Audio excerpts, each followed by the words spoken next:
Good morning, सत श्री अकाल। अज आप चैप्टर 15 प्रोबेबिलिटी स्टार्ट करांगे 10th क्लास का। ये सब तो पहला है कि एक फॉर्मूला है प्रोबेबिलिटी कढ़न का, जो है favourable outcomes upon total number of outcomes. ये फॉर्मूले नाल तुहाडे अगे निकलणगे। तो एक हुंदा इहदे च इस ई दा मतलब हुंदा है probability of possible events plus जे ई दे उत्ते बार लगा दिता जाए तो इहदा हुंदा probability of not possible event. इन्हां दी इक्वल टू 1 हुंदा है। जेकर किसी काम दे होने की संभावना है तो किसी काम की होने की संभावना नहीं है, वो इक्वल टू 1 ही आएगा। तो जो प्रोबेबिलिटी है वो हमेशा 0 ते 1 दे विचकार लाई करती है कि जो प्रोबेबिलिटी है वो 0 तो वड्डी हुंदी है ते जिहड़ी प्रोबेबिलिटी है वो 1 तो हमेशा छोटी हुंदी है। ते हमेशा 0 तो वड्डी ते प्रोबेबिलिटी हमेशा 0 तो छोटी 1 तो छोटी हुंदी है। तो एक इहदे इक्वल टू भी लगेगा कि हुण प्रोबेबिलिटी किसी इवेंट की 0 भी हो सकती है, 0 तो ग्रेटर भी हो सकती है, 1 भी हो सकती है, तो लेस दैन 1 होगी। Probability 0 less than equal to probability less than equal to 1। हुण अगों आपां जी चैप्टर 15 की फर्स्ट एक्सरसाइज की गल करिए NCERT। तो ये सब तो पहला क्वेश्चन तुहाडा है कि उन्होंने कहा कि फिलिंग द ब्लैंक्स ने वो फर्स्ट पार्ट है probability of an event E possible event plus probability of the event not E या पॉसिबल इवेंट के उत्ते बार पाया हो सेम ही है। तो इन्हों की कितनी होंगी है 1 इक्वल्स टू 1। हुण अगों कहते the probability of an event that can not happen, जिहड़ी कदे वापर ही नहीं सकती, वो हमेशा होंगी है 0। कोई भी जे प्रोबेबिलिटी नहीं हैपन हो सकती तो वो हमेशा ही होंगी है प्रोबेबिलिटी 0 होंगी, कोई भी इवेंट जे ना पॉसीबल होवे। तो इस इवेंट नूं की कहा जाता है इंपॉसीबल इवेंट। अगों कहते the probability of an event that is certain to happen is, जे कोई भी इवेंट है जिहदा आपां नूं पता है कि वापरेगा ही वापरेगा तो वो हमेशा ही प्रोबेबिलिटी होंगी 1। तो इहो जे इवेंट इहो जे घटनावां नूं कहंदे ने श्योर इवेंट। अगों फोर्थ पार्ट है the sum of the probabilities of all the elementary events of an experiment is. तो एक ही गल है कि जिन्ने भी अपने होणगे एलीमेंट्री इवेंट्स कि उन्होंने सारिਆਂ ਦਾ जे उन्हों की ਆਪਾਂ जे प्रोबेबिलिटी का सम करिए तो हमेशा इक्वल्स टू आएगा 1। अगों उन्होंने फिफ्थ पार्ट है the probability of an event is greater than और इक्वल टू। ग्रेटर दैन हमेशा 0 तो होंगी है तो इक्वल भी 0 तो होंगी है। एंड लैस दैन और इक्वल टू या तो छोटी होंगी है या इक्वल टू होंगी है हमेशा 1 दे। तो अगों सैकेंड पार्ट फर्स्ट पार्ट इन्ना ही सी। सैकेंड पार्ट है सैकेंड क्वेश्चन है which of the following experiments have equally likely outcomes. वो कहते इन्हों के किन्ना दी इक्वली लाइकली है कि दोवें चीज़ां हो सकदियां ने। A driver attempts to start a car, एक ड्राइवर ने कोशिश की एक कार नूं स्टार्ट करन दी। The car starts or does not start. हुण अपना फर्स्ट पार्ट सीगा आपां पढ़ लिया। तो हुण इहदे विच उन्होंने क्वेश्चन है which of the following experiments have equally likely outcomes. हुण ये आपां नूं नहीं चूज़ लग रही, सही नहीं है। A player attempts to shoot a basketball, एक प्लेयर ने कोशिश की एक बास्केटबॉल नूं शूट करन दी। ही और शी शूट्स और मिसिज द शॉट। हुण ਉਹਦੇ ਤੇ डिपेंड करता है कि उन्हें किस बन्ने शॉट की, आपां नूं इहदे विच कोई नहीं पता। हुण अगे उन्होंने थर्ड पार्ट है a trial is made to answer a true false. हुण उन्होंने कहा ट्रू या फॉल्स का ही तुसीं जवाब देना है। द आंसर इज़ राइट और रॉन्ग, आंसर जिहड़ा है वह सही भी हो सकता है तो गलत भी हो सकता है।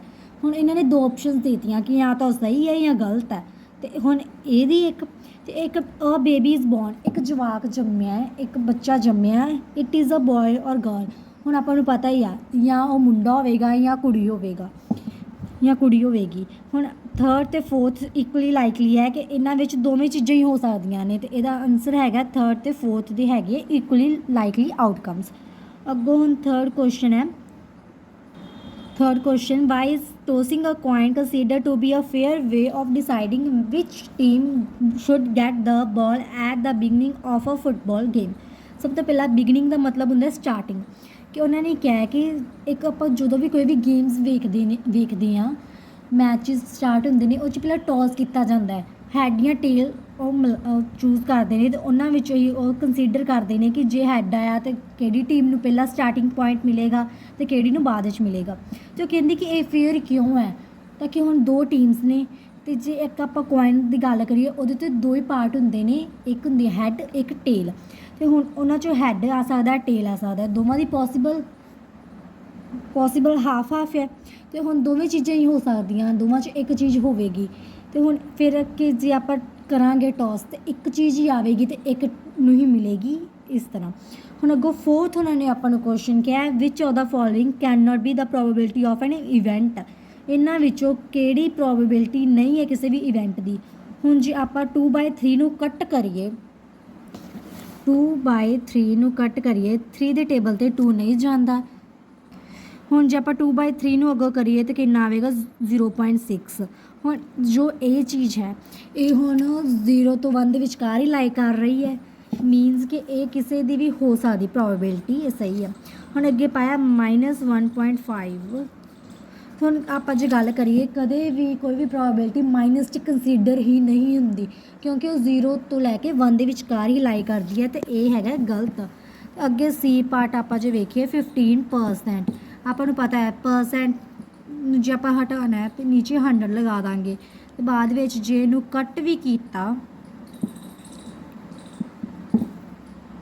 ਹੁਣ ਇੱਥੇ ਜਿਵੇਂ 50 ਆਪਾਂ ਇੱਥੇ ਪਰਸੈਂਟ ਹਟਾ ਕੇ ਨੀਚੇ 100 ਪਾਇਆ ਸੀ, ਅਤੇ ਆਪਾਂ ਸਿੱਧਾ ਹੀ ਇੱਥੇ 0.15 ਮੀਨਸ ਕਿ ਇਹ ਹੁਣ ਕਿਸੇ ਦੀ ਵੀ ਪ੍ਰੋਬੇਬਿਲਿਟੀ ਹੋ ਸਕਦੀ ਹੈ, ਇਹ ਸਹੀ ਹੈ। ਅੱਗੋਂ ਜੇ ਆਪਾਂ ਫੋਰਥ ਪਾਰਟ ਦੀ ਗੱਲ ਕਰੀਏ 0.7, ਆਪਾਂ ਨੂੰ ਹੁਣ ਪਤਾ ਹੈ 0.7 ਡੈਸੀਮਲ ਤੋਂ ਬਾਅਦ 1 ਡਿਜਿਟ। ਹੁਣ ਮੀਨਸ ਜੇ ਆਪਾਂ 0.7 ਨੂੰ ਵੀ ਕੰਸੀਡਰ ਕਰਕੇ ਚੱਲਦੇ ਹਾਂ ਤਾਂ ਇਹ ਆਪਣੇ ਆਪ ਵਿੱਚ ਇੱਕ ਪ੍ਰੋਬੇਬਿਲਿਟੀ ਹੈਗੀ ਹੈ। ਅਤੇ ਮੀਨਸ ਕਿ ਹੁਣ ਆਪਾਂ ਗੱਲ ਕਰੀਏ ਤਾਂ ਇਹਨਾਂ ਵਿੱਚੋਂ ਕਦੇ ਵੀ ਪ੍ਰੋਬੇਬਿਲਿਟੀ ਮਾਈਨਸ ਵਿੱਚ ਕੰਸੀਡਰ ਨਹੀਂ ਹੁੰਦੀ, ਮੀਨਸ ਕਿ -1.5 can not be the probability of N event. ਅੱਗੋਂ ਆਪਾਂ ਗੱਲ ਕਰਦੇ ਹਾਂ 5th ਕੁਐਸਚਨ, ਉਹਦੇ ਵਿੱਚ ਆਪਾਂ ਨੂੰ ਕਿਹਾ ਇਫ ਪੋਸੀਬਲ ਇਵੈਂਟ ਦੀ ਉਹਨਾਂ ਨੇ ਆਪਾਂ ਨੂੰ ਪ੍ਰੋਬੇਬਿਲਿਟੀ ਦਿੱਤੀ ਹੈ 0.05। ਉਹ ਕਹਿੰਦੇ what is the probability of not E means impossible event. ਇਹਨੂੰ ਆਪਾਂ ਈ ਦੇ ਉੱਤੇ ਬਾਰ ਨਾਲ ਵੀ ਕੰਸੀਡਰ ਕਰਦੇ ਹਾਂ। ਹੁਣ ਅੱਗੋਂ ਆਪਾਂ ਇਹ ਫਾਈਂਡ ਕਰਨਾ ਹੈ, ਇਹ 'ਤੇ ਮੈਂ ਤੁਹਾਨੂੰ ਪਹਿਲਾਂ ਇੱਕ ਚੀਜ਼ ਦੱਸੀ ਸੀ, ਇੱਕ ਪੋਸੀਬਲ ਇਵੈਂਟ ਇੱਕ ਇੰਪੋਸੀਬਲ ਇਵੈਂਟ ਦੀ ਹਮੇਸ਼ਾ ਜੋ ਸਮ ਹੁੰਦਾ ਉਹ ਇਕੁਅਲ ਟੂ 1 ਹੁੰਦਾ।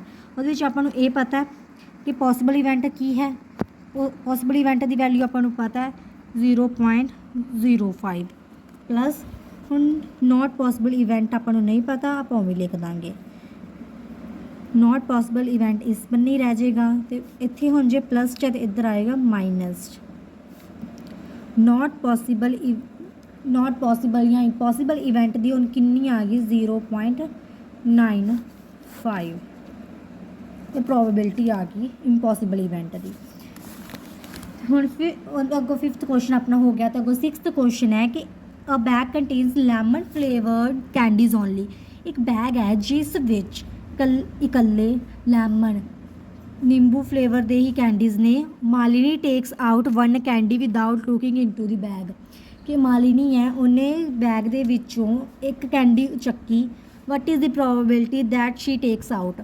ਕਿ ਹੁਣ ਉਹ ਕਹਿੰਦੇ ਕਿ ਪ੍ਰੋਬੇਬਿਲਿਟੀ ਦੱਸੋ ਕਿ ਜਿਹੜੀ ਉਹਨੇ ਕੈਂਡੀ ਚੱਕੀ ਸੀ ਉਹ ਕਿਹੜੇ ਫਲੇਵਰ ਦੀ ਸੀ। ਉਹ ਕਹਿੰਦੇ ਐਨ ਔਰੇਂਜ ਫਲੇਵਰਡ ਕੈਂਡੀ। ਹੁਣ ਆਪਾਂ ਨੂੰ ਉਹਨਾਂ ਨੇ ਪਹਿਲੇ ਹੀ ਦੱਸਿਆ ਕਿ ਲੈਮਨ ਫਲੇਵਰ ਦੀਆਂ ਹੀ ਕੈਂਡੀ ਸੀਗੀਆਂ, ਅਤੇ ਜਦੋਂ ਲੈਮਨ ਫਲੇਵਰ ਦੀਆਂ ਸੀ ਤਾਂ ਔਰੇਂਜ ਫਲੇਵਰ ਦੀ ਕਿੱਥੋਂ ਆ ਜਾਏਗੀ, ਅਤੇ ਇੱਥੇ ਆ ਜਾਏਗੀ ਪ੍ਰੋਬੇਬਿਲਿਟੀ ਔਰੇਂਜ ਫਲੇਵਰਡ ਕੈਂਡੀਜ਼ ਦੀ 0। ਅੱਗੋਂ ਉਹਨਾਂ ਨੇ ਕਿਹਾ ਲੈਮਨ ਫਲੇਵਰਡ ਕੈਂਡੀ। ਹੁਣ ਜੇ ਬੈਗਸ ਵਿੱਚ ਲੈਮਨ ਫਲੇਵਰਡ ਕੈਂਡੀ ਸੀਗੀਆਂ ਅਤੇ ਵਿੱਚ ਲੈਮਨ ਫਲੇਵਰਡ ਕੈਂਡੀ ਹੀ ਨਿਕਲੇਗੀ, ਅਤੇ ਇਸ ਲਈ ਲੈਮਨ ਫਲੇਵਰਡ ਕੈਂਡੀ ਦੀ ਆ ਗਈ ਪ੍ਰੋਬੇਬਿਲਿਟੀ 1। ਅੱਗੋਂ 7th ਕੁਐਸਚਨ ਹੈ it is given that in a group of 3 students. ਆਪਾਂ ਇੱਥੇ ਨਾਲ ਨਾਲ ਲਿਖ ਦਿੰਦੇ ਹਾਂ, ਅ group of students, total 13 students ਸੀ।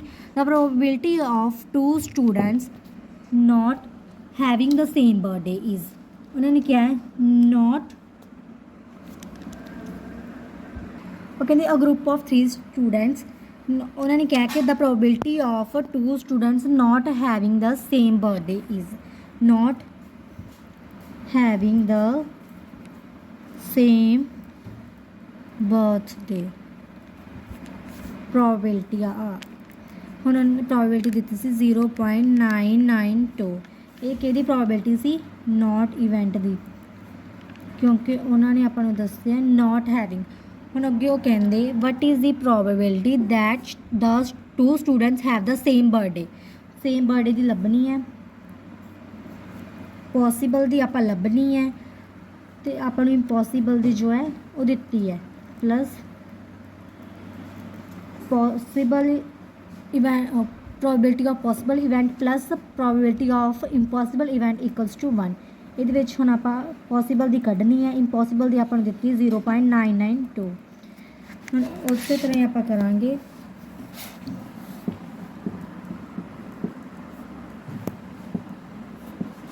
ਆਪਣੀ ਪੋਸੀਬਲ ਇਵੈਂਟ ਦੀ ਪ੍ਰੋਬੇਬਿਲਿਟੀ ਆ ਗਈ 0.008।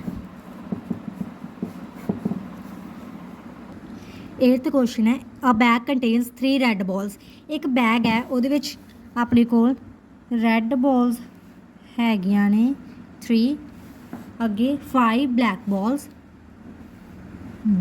ਬਾਲਸ ਹੈਗੀਆਂ ਨੇ ਆਪਣੇ ਕੋਲ 5। ਕਹਿੰਦੇ a ball is drawn at random from the bag, ਇੱਕ ਬਾਲ ਆ ਜਿਹੜੀ ਕਿ ਰੈਂਡਮਲੀ ਕਿ ਅਚਾਨਕਲੀ ਬਾਹਰ ਕੱਢ ਲਈ ਗਈ ਉਸ ਬੈਗ ਦੇ ਵਿੱਚੋਂ। ਉਹ ਕਹਿੰਦੇ what is the probability that the ball drawn is, ਕਿ ਜਿਹੜੀ ਬਾਲ ਕੱਢੀ ਗਈ ਹੈ, ਬਾਹਰ ਕੱਢੀ ਗਈ ਹੈ ਬੈਗ ਦੇ ਵਿੱਚੋਂ, ਹੁਣ ਉਹਦੀ ਦੱਸੋ ਕਿ ਕੀ ਸੰਭਾਵਨਾ ਕਿ ਕਿਹੜੀ ਬਾਲ ਹੋਵੇਗੀ। ਆਪਾਂ ਪਹਿਲਾਂ ਇੱਥੇ ਟੋਟਲ ਆਊਟਕਮਸ ਦਾ ਕੱਢਣਾ ਹੈ, ਆਪਣੇ ਕੋਲ ਜਿੰਨੇ ਵੀ ਐਲੀਮੈਂਟਰੀ ਹੈਗੀਆਂ ਸੀਗੀਆਂ ਉਹਨਾਂ ਨੂੰ ਆਪਾਂ ਪਲੱਸ ਕਰਤਾ, ਆਨਸਰ ਇਜ਼ 8 ਆਇਆ। ਅਤੇ ਉਸ ਤੋਂ ਬਾਅਦ ਉਹਨੇ ਕਹਿੰਦੇ ਕਿ ਰੈੱਡ ਦੀ ਪ੍ਰੋਬੇਬਿਲਿਟੀ ਕੱਢੋ, ਪ੍ਰੋਬੇਬਿਲਿਟੀ ਆਫ ਰੈੱਡ ਬਾਲਸ। ਮੈਂ ਪਹਿਲਾਂ ਇੱਕ ਫਾਰਮੂਲਾ ਦੱਸਿਆ ਸੀ, favourable outcomes upon total number of outcomes। ਹੁਣ ਇੱਥੇ ਫੇਵਰੇਬਲ ਆਪਾਂ ਕਿਹਦੀ ਗੱਲ ਕਰ ਰਹੇ, ਰੈੱਡ ਬਾਲਸ ਦੀਆਂ। ਰੈੱਡ ਬਾਲਸ ਕਿੰਨੀਆਂ ਨੇ 3, ਉੱਪਰ ਆ ਜਾਏਗਾ 3, ਟੋਟਲ ਆਪਣੇ ਕੋਲ ਕਿੰਨੀਆਂ ਆਈਆਂ 8,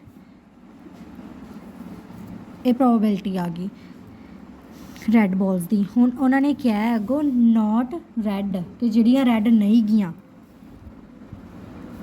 ਨੋਟ ਰੈੱਡ। ਹੁਣ ਉਹਨਾਂ ਨੇ ਨੋਟ ਰੈੱਡ ਕਹਿ ਕੇ ਰੈੱਡ ਨਾ ਹੋਣ ਦੂਜੀਆਂ ਬਾਲਸ। ਅਤੇ ਹੁਣ ਆਪਾਂ ਇੱਥੇ ਜੇ ਕਰੀਏ ਰੈੱਡ ਨੂੰ ਛੱਡ ਕੇ ਕੱਢ ਤਾਂ ਇਹਨੂੰ, ਅਤੇ ਕਿਹੜੀਆਂ ਬਾਲਸ ਆ, ਬਲੈਕ ਬਾਲਸ ਨੇ, ਅਤੇ ਉਹ ਕਿੰਨੀਆਂ ਨੇ 5। ਉਹ ਫਿਰ ਤੋਂ ਫਾਰਮੂਲਾ ਲਿਖੇਗਾ ਅਤੇ ਟੋਟਲ ਆਊਟਕਮਸ ਆਪਣੇ ਕੋਲ ਹੈਗੇ ਹੈ 8, 5/8 ਆਨਸਰ। 9th ਕੁਐਸਚਨ ਅੱਗੇ, ਅ ਬਾਕਸ ਕੰਟੇਨਸ 5 ਰੈੱਡ ਮਾਰਬਲਸ, ਇੱਕ ਬਾਕਸ ਹੈ ਉਹਦੇ ਵਿੱਚ ਰੈੱਡ ਮਾਰਬਲਸ ਦੀ ਕਿੰਨੀ ਕਾਊਂਟਿੰਗ ਦੱਸੀ ਹੈ 5, 8 white marbles the counting 8 and green marbles ਉਹ ਦੱਸੇ ਨੇ 4। ਅਤੇ ਉਹ ਅੱਗੋਂ ਕਹਿੰਦੇ 1 marble is taken out of the box at random, ਅਚਾਨਕ ਹੀ ਇੱਕ ਬਾਕਸ, ਉਸ ਬਾਕਸ ਦੇ ਵਿੱਚੋਂ ਇੱਕ ਮਾਰਬਲ ਨੂੰ ਬਾਹਰ ਕੱਢਿਆ ਜਾਂਦਾ ਹੈ। ਵਟ is the probability that the marble taken out will be, ਉਹ ਕਹਿੰਦੇ ਕਿ ਅੱਗੇ ਪ੍ਰੋਬੇਬਿਲਿਟੀ ਦੱਸੋ ਕਿ ਜਿਹੜਾ ਕਿ ਉਹ ਮਾਰਬਲ ਬਾਹਰ ਕੱਢਿਆ ਗਿਆ ਸੀ ਕਿ ਉਹ ਕਿਹੜੇ ਕਲਰ ਦਾ ਹੋਵੇਗਾ। ਪਹਿਲਾਂ ਉਹਨਾਂ ਨੇ ਪੁੱਛਿਆ ਰੈੱਡ ਦੀ, ਜਿਵੇਂ ਆਪਾਂ ਸਾਰੇ ਲਿਖ ਲਏ red marbles 5, white marbles 8, green marbles 4, ਅਤੇ ਅੱਗੋਂ ਆਪਾਂ ਕਹਿਤਾ ਟੋਟਲ ਆਊਟਕਮਸ ਪਲੱਸ ਕਰਕੇ 17। ਅੱਗੋਂ ਉਹਨਾਂ ਨੇ ਪ੍ਰੋਬੇਬਿਲਿਟੀ ਰੈੱਡ ਦੀ ਪੁੱਛੀ ਹੈ ਅਤੇ ਆਪਾਂ ਨੂੰ ਇਹ ਚਾਹੀਦਾ ਸੀ ਟੋਟਲ ਆਊਟਕਮਸ। ਉਹੀ ਫਾਰਮੂਲਾ ਫਿਰ ਤੋਂ ਆਵੇਗਾ। ਜਿੰਨੇ ਵਾਰੀ ਵੀ ਤੁਹਾਨੂੰ ਭਾਵੇਂ ਪੇਪਰ 'ਚ ਇੱਕ ਕੁਐਸਚਨ ਆ ਜਾਂਦਾ ਹੈ ਕਿ ਤੁਹਾਨੂੰ 2 ਪਾਰਟ ਆਏ ਨੇ, 3 ਪਾਰਟ ਆਏ ਨੇ, ਜਿੰਨੇ ਵੀ ਪਾਰਟ ਆਉਂਦੇ ਨੇ ਹਰੇਕ ਪਾਰਟ ਦੇ ਵਿੱਚ ਤੁਸੀਂ ਫਾਰਮੂਲਾ ਜ਼ਰੂਰ ਲਿਖਣਾ ਹੈ। ਫਾਰਮੂਲੇ ਦੇ ਵੀ ਨੰਬਰ ਹੁੰਦੇ ਨੇ, ਐ ਨਾ ਹੋਵੇ ਕਿ ਤੁਸੀਂ ਇੱਕ ਵਾਰੀ ਲਿਖ ਲਓ ਤਾਂ ਅਗਲੀ, ਜਿਵੇਂ 2 ਪਾਰਟ ਆਏ ਤੁਸੀਂ ਪਹਿਲੇ ਪਾਰਟ 'ਚ ਤਾਂ ਫਾਰਮੂਲਾ ਲਿਖ ਲਿਆ, ਅਗਲੇ ਪਾਰਟ 'ਚ ਸੈਕਿੰਡ ਪਾਰਟ 'ਚ ਤੁਸੀਂ ਲਿਖਿਆ ਨਹੀਂ, ਇਸ ਤਰ੍ਹਾਂ ਨਾ ਕਰਿਓ। ਅਤੇ ਫੇਵਰੇਬਲ ਜਿਹੜੇ ਆਊਟਕਮਸ ਨੇ ਉਹ ਆਪਾਂ ਨੂੰ ਰੈੱਡ ਕਿੰਨੇ ਨੇ 5 ਤੇ ਟੋਟਲ 17। ਇਹ ਪ੍ਰੋਬੇਬਿਲਿਟੀ ਆ ਗਈ ਰੈੱਡ ਦੀ। ਅੱਗੋਂ ਆਪਾਂ ਜੇ ਗੱਲ ਕਰੀਏ, ਅੱਗੋਂ ਉਹਨਾਂ ਨੇ ਆਪਾਂ ਨੂੰ ਕਿਹਾ ਵਾਈਟ ਦੀ ਕੱਢੋ। ਆਪਾਂ ਪ੍ਰੋਬੇਬਿਲਿਟੀ ਕੱਢੀ ਵਾਈਟ ਮਾਰਬਲਸ ਦੀ। ਉਹੀ ਤੁਸੀਂ ਫਾਰਮੂਲਾ ਫਿਰ ਤੋਂ ਲਿਖਣਾ। ਹੁਣ ਇੱਥੇ ਆਪਣੇ ਕੋਲ ਵਾਈਟ ਮਾਰਬਲਸ ਦੀ ਕਾਊਂਟਿੰਗ ਹੈਗੀ ਹੈ 8 ਉਪੋਨ ਆਪਣੇ ਕੋਲ ਟੋਟਲ ਹੈਗੇ ਸੀ 17। ਅੱਗੋਂ ਉਹਨਾਂ ਨੇ ਆਪਾਂ ਨੂੰ ਕਿਹਾ ਥਰਡ ਪਾਰਟ 'ਚ ਕਿਹਾ ਨਾਟ ਗ੍ਰੀਨ, ਕਿ ਗ੍ਰੀਨ ਨਾ ਹੋਣ। ਇੱਥੇ ਆਪਾਂ ਲਿਖਾਂਗੇ ਬ੍ਰੈਕਟ 'ਚ ਆਪਾਂ ਉਹ ਚੀਜ਼ ਲਿਖਾਂਗੇ ਪੀ ਦੇ ਨਾਲ। ਪੀ ਮੀਨਸ ਪ੍ਰੋਬੇਬਿਲਿਟੀ, ਕਿ ਜਿਹੜੀ ਚੀਜ਼ ਉਹਨਾਂ ਨੇ ਆਪਾਂ ਨੂੰ ਪੁੱਛੀ ਹੈ ਨਾਟ ਗ੍ਰੀਨ। ਆਪਾਂ ਜੇ ਇੱਥੇ ਗੱਲ ਕਰੀਏ ਕਿ 5 ਸੀਗੀਆਂ ਰੈੱਡ, 8 ਸੀ ਵਾਈਟ ਤੇ ਮਾਰਬਲਸ ਤੇ 4 ਸੀਗੇ ਗ੍ਰੀਨ ਮਾਰਬਲਸ। ਉਹਨਾਂ ਨੇ ਆਪਾਂ ਨੂੰ ਕਿਹਾ ਗ੍ਰੀਨ ਨਾ ਹੋਣ, ਨਾਟ ਗ੍ਰੀਨ। ਆਪਾਂ ਆਹ ਵਾਲੇ ਕੱਟ ਕਰ ਦਾਂਗੇ ਤੇ ਇਹਨਾਂ ਦੋਵਾਂ ਦਾ ਐਡ ਜੇ ਕਰੀਏ 8 + 5 = 13 ਆ ਗਿਆ। ਤੇ ਉਹਨਾਂ ਨੇ ਕਿਹਾ ਗ੍ਰੀਨ ਨਾ ਹੋਣ, ਉੱਪਰ 13 ਫੇਵਰੇਬਲ ਤੇ ਨੀਚੇ ਟੋਟਲ ਤਾਂ 17 ਦੇ 17 ਹੀ ਆਊਗਾ 13 ਉਪੋਨ 17। ਕਿ ਇਹ ਆਪਣਾ ਹੁਣ 9th ਕੁਐਸਚਨ ਵੀ ਹੋ ਗਿਆ। ਅੱਗੋਂ ਉਹਨਾਂ ਨੇ ਕਿਹਾ 10th ਕੁਐਸਚਨ ਜੋ ਹੈ ਕਿ ਇੱਕ ਪਿਗੀ ਬੈਂਕ ਹੈ ਜੋ ਕਿ ਕੰਟੇਨ ਕਰਦਾ ਹੈ 150 ਪੈਸੇ ਕੋਇਨਸ। ਕਿ ਉਹਦੇ ਵਿੱਚ ਇੱਕ ਜੋ ਪਿਗੀ ਬੈਂਕ ਹੈ ਉਹਦੇ ਵਿੱਚ 100 ਹੈਗੇ ਨੇ ਕਿੰਨੇ 50 ਪੈਸੇ ਕੋਇਨਸ ਨੇ। ਅੱਗੋਂ 50 ਹੈਗੇ 1 ਕੋਇਨਸ ਕਿ 1 ਰੁਪੀਸ ਕੋਇਨਸ ਕਿੰਨੇ ਨੇ 51 ਰੁਪੀਸ ਕੋਇਨਸ। ਅੱਗੋਂ ਉਹਨਾਂ ਨੇ ਆਪਾਂ ਨੂੰ ਕਿਹਾ 22 ਕੋਇਨਸ ਕਿ 20 ਹੈਗੇ ਨੇ 2 ਰੁਪੀਸ ਕੋਇਨਸ। ਅੱਗੇ ਉਹਨਾਂ ਨੇ ਕਿਹਾ ਕਿ 10 ਹੈਗੇ ਨੇ 5 ਕੋਇਨਸ ਕਿ 10 ਹੈਗੇ ਨੇ 5 ਰੁਪੀਸ ਕੋਇਨਸ। ਆਪਾਂ ਜਿਵੇਂ ਜਿਵੇਂ ਪੜ੍ਹਿਆ ਉਵੇਂ ਉਵੇਂ ਉਤਾਰ ਲਿਆ। ਅੱਗੋਂ ਕਹਿੰਦੇ if it is equally likely that one of the coins will fall out when the bank is turned upside down। ਉਹ ਕਹਿੰਦੇ ਕਿ ਇੱਕ ਜਿਵੇਂ ਹੋ ਸਕਦਾ ਕਿ ਕੋਇਨ ਕੋਈ ਬਾਹਰ ਆਇਆ ਹੋਵੇ, ਜਦੋਂ ਕਿ ਜਿਵੇਂ ਆਪਾਂ ਕੋਈ ਵੀ ਗੁੱਲਕ ਨੂੰ ਪੁੱਠਾ ਕਰਤਾ ਅਤੇ ਉਹਦੇ ਵਿੱਚੋਂ ਇੱਕ ਕੋਇਨ ਨਿਕਲਿਆ। ਵਟ is the probability that the coin, ਕਿ ਤੁਹਾਨੂੰ ਕੀ ਲੱਗਦਾ ਕਿ ਪ੍ਰੋਬੇਬਿਲਿਟੀ ਦੱਸੋ ਕੀ ਸੰਭਾਵਨਾ ਹੈ ਕਿ ਜਿਹੜਾ ਉਹ ਕੋਇਨ ਸੀਗਾ ਡਿੱਗਿਆ ਬਾਹਰ ਕਿ ਉਹ ਕੀ ਹੋਵੇਗਾ। ਵਿਲ ਬੀ ਅ 50 ਪੈਸੇ ਕੋਇਨ। ਉਹ ਕਹਿੰਦੇ ਕੀ ਉਹ 50 ਪੈਸੇ ਕੋਇਨ ਹੋਵੇਗਾ। ਹੁਣ ਇੱਥੇ ਉਹਨਾਂ ਨੇ ਕਿਹਾ ਕਿ ਉਹ ਦੱਸੋ ਕਿ ਉਹ ਕੀ ਕੋਇਨ ਜਿਹੜਾ ਡਿੱਗਿਆ ਵਿਲ ਬੀ ਅ 50 ਪੈਸੇ ਕੋਇਨ। ਆਪਾਂ ਪ੍ਰੋਬੇਬਿਲਿਟੀ ਕੱਢਣੀ ਹੈ ਵਿਲ ਬੀ ਅ 50 ਪੈਸੇ ਕੋਇਨ। ਅਤੇ ਇਹਦੇ ਵਿੱਚ ਆਪਣੇ ਸਭ ਤੋਂ ਪਹਿਲਾਂ ਆਪਾਂ ਕੱਢਣੀ ਆ ਟੋਟਲ ਆਊਟਕਮਸ ਜਾਂ ਟੋਟਲ ਕੋਇਨਸ ਕਿੰਨੇ ਨੇ। ਅਤੇ ਹੁਣ ਟੋਟਲ ਕੋਇਨਸ ਕੱਢਣ ਦੇ ਲਈ ਕਿ ਆਪਾਂ ਜਿੰਨੇ ਵੀ ਕੋਇਨਸ ਸੀ ਸਾਰਿਆਂ ਨੂੰ ਪਲੱਸ ਕਰਾਂਗੇ। ਕਿੰਨਾ ਆਇਆ ਟੋਟਲ ਆਊਟਕਮਸ ਜਾਂ ਟੋਟਲ ਕੋਇਨਸ ਆਏ 180। ਫਾਰਮੂਲਾ ਫਿਰ ਤੋਂ ਹੀ ਆਵੇਗਾ favourable outcomes upon total number of outcomes. ਉਹਨਾਂ ਨੇ ਕਿਹਾ ਵਿਲ ਬੀ ਅ 50 ਪੈਸੇ ਕੋਇਨ। 50 ਪੈਸੇ ਕੋਇਨਸ ਕਿੰਨੇ ਨੇ 100 ਅਪੋਨ 180। 0 ਨਾਲ 0 ਕੱਟ, ਜੇ ਦੋਵੇਂ ਇੱਕੋ ਟੇਬਲ 'ਤੇ ਕੱਟ ਹੁੰਦੇ ਤਾਂ ਤੁਸੀਂ ਕੱਟ ਕਰ ਸਕਦੇ ਹੋ 5 ਅਪੋਨ 9। ਕਿ ਪ੍ਰੋਬੇਬਿਲਿਟੀ ਆਈ ਜੇ ਉਹ 50 ਪੈਸੇ ਕੋਇਨ ਹੈ ਕਿੰਨੀ ਪ੍ਰੋਬੇਬਿਲਿਟੀ ਹੈ 5.5 ਅਪੋਨ 9। ਜਾਂ ਅੱਗੋਂ ਇਹਨੂੰ ਪੁਆਇੰਟਸ 'ਚ ਵੀ ਕੱਢਣਾ ਹੈ ਉਹ ਤੁਹਾਡੀ ਮਰਜ਼ੀ ਹੈ। ਜੇ ਤੁਸੀਂ ਇਹਨੂੰ ਇੱਥੋਂ ਤੱਕ ਵੀ ਛੱਡ ਦੋਗੇ ਤਾਂ ਵੀ ਇਨਫ ਹੈ। ਜੇ ਅੱਗੋਂ ਕੱਢਣਾ ਵੀ ਪੁਆਇੰਟਸ 'ਚ ਤਾਂ ਉਹ ਕੋਈ ਨਹੀਂ, ਵੈਸੇ ਕਿ ਰਹਿਣ ਹੀ ਦਿਓ, ਬਸ ਇਹੀ ਮੈਥਡ ਸਹੀ ਹੈ। 5 ਅਪੋਨ 9 ਆਨਸਰ ਆ ਗਿਆ। ਅਤੇ ਅੱਗੋਂ ਕਹਿੰਦੇ ਸੈਕਿੰਡ ਪਾਰਟ ਵਿੱਚ will not be a 5 coin, ਕਿ ਉਹ ਜਿਹੜਾ ਕੋਇਨ ਡਿੱਗਿਆ ਕਿ ਉਹ 5 ਰੁਪੀਸ ਦਾ ਕੋਇਨ ਨਹੀਂ ਹੋਵੇਗਾ। ਇਹਨੂੰ ਆਪਾਂ ਕੱਟ ਕਰ ਦਾਂਗੇ। ਬਾਕੀ ਹੁਣ 3 ਜਿਹੜੇ ਨੇ ਆਪਣੇ ਕੋਲ ਅਤੇ ਉਹਨਾਂ ਸਾਰਿਆਂ ਨੂੰ ਪਲੱਸ ਕਰਾਂਗੇ। ਹੁਣ ਇੱਥੇ ਲਿਖਾਂਗੇ will not B 5 rupees coin. ਨੀਚੇ ਆਪਣੇ ਕੋਲ ਟੋਟਲ ਆਊਟਕਮਸ 180 ਹੀ ਸੀ। ਹੁਣ ਆਪਾਂ ਜੇ ਇੱਧਰ 50 ਪੈਸੇ ਕੋਇਨਸ ਨੂੰ 1 ਰੁਪੀਸ ਕੋਇਨ ਨੂੰ 2 ਰੁਪੀਸ ਕੋਇਨ ਨੂੰ ਜੇ ਆਪਾਂ ਐਡ ਕਰਦੇ ਹਾਂ ਤਾਂ ਆਪਣੇ ਕੋਲ ਆਨਸਰ ਆਉਂਦਾ 170 ਅਪੋਨ 180। ਟੋਟਲ ਆਊਟਕਮ ਸੀਗਾ 180। ਅਤੇ ਹੁਣ ਜੇ ਆਪਾਂ 0 ਨਾਲ 0 ਕੱਟ ਕੀਤੀ ਆਪਣੇ ਕੋਲ ਆਨਸਰ ਆਇਆ ਪ੍ਰੋਬੇਬਿਲਿਟੀ ਆਈ 17 ਅਪੋਨ 18। ਹੁਣ ਇਹ ਹੈਗਾ ਸੀ ਆਪਣਾ 10th ਕੁਐਸਚਨ। 10th ਕੁਐਸਚਨ ਤੱਕ ਆਪਾਂ ਸਾਰੇ ਪਾਰਟ ਕਰ ਲਏ। ਫਸਟ ਤੋਂ ਲੈ ਕੇ 10 ਤੱਕ ਆਪਾਂ ਸਾਰੇ ਕੁਐਸਚਨਸ ਕਰ ਲਏ। Exercise 15.1 chapter 15 probability NCERT 10th। ਅਤੇ ਹੁਣ ਅਗਲੇ ਪਾਰਟ 'ਚ ਆਪਾਂ ਅਗਲੇ ਕੁਐਸਚਨਸ ਡਿਸਕਸ ਕਰਾਂਗੇ।